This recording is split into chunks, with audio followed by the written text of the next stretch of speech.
നമ്മൾ ഫുഡിനെ കുറിച്ച് സംസാരിക്കുമ്പം പലർക്കും പല രീതിയിൽ കണക്ട് ആവുന്ന ഒരു സംഭവമാണ് ഫുഡ്.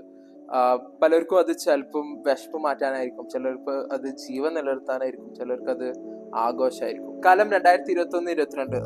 ഞാൻ ഹോസ്റ്റലിൽ നിന്ന് ഇറങ്ങി മണിപ്പാലിൽ പുറത്ത് റൂം എടുത്ത് നിൽക്കുമ്പോൾ എനിക്ക് മന്ത്ലി ഉള്ളൊരു അലവൻസ് ഉണ്ടാവും. ഞാൻ അതിന് പുറമെ ഒന്നും ചോദിക്കാറില്ല.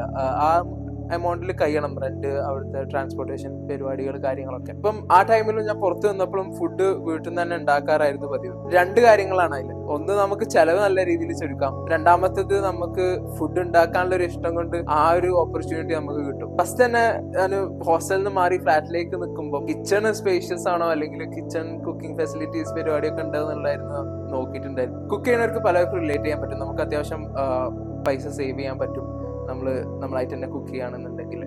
ബാക്കി വരുന്ന പൈസ കൊണ്ട് നമ്മൾ ഞായറാഴ്ച ഒരു സൺഡേ ബിരിയാണി ആ ടൈമിൽ ഭയങ്കര പതിവായിരുന്നു. നമ്മളെ മണിപ്പാലിൽ തന്നെ അത്യാവശ്യം ഡീസൻറ്റ് ബിരിയാണി സെർവ് ചെയ്യണതാണ് സീഫ്. പലർക്കും അവിടെ പഠിച്ചവർക്കൊക്കെ വളരെയധികം റിലേറ്റ് ചെയ്യാൻ പറ്റും. അങ്ങനെ നെക്സ്റ്റ് വീക്കിലേക്കുള്ള ഒരു എനർജി കിട്ടും. ഈ വീക്കിൻ്റെ ഒരു സ്ട്രെസ്സും കാര്യങ്ങളൊക്കെ അങ്ങനെ നല്ലൊരു ഗുഡ് നോട്ടിൽ എൻഡ് ചെയ്യാൻ പറ്റുമായിരുന്നു.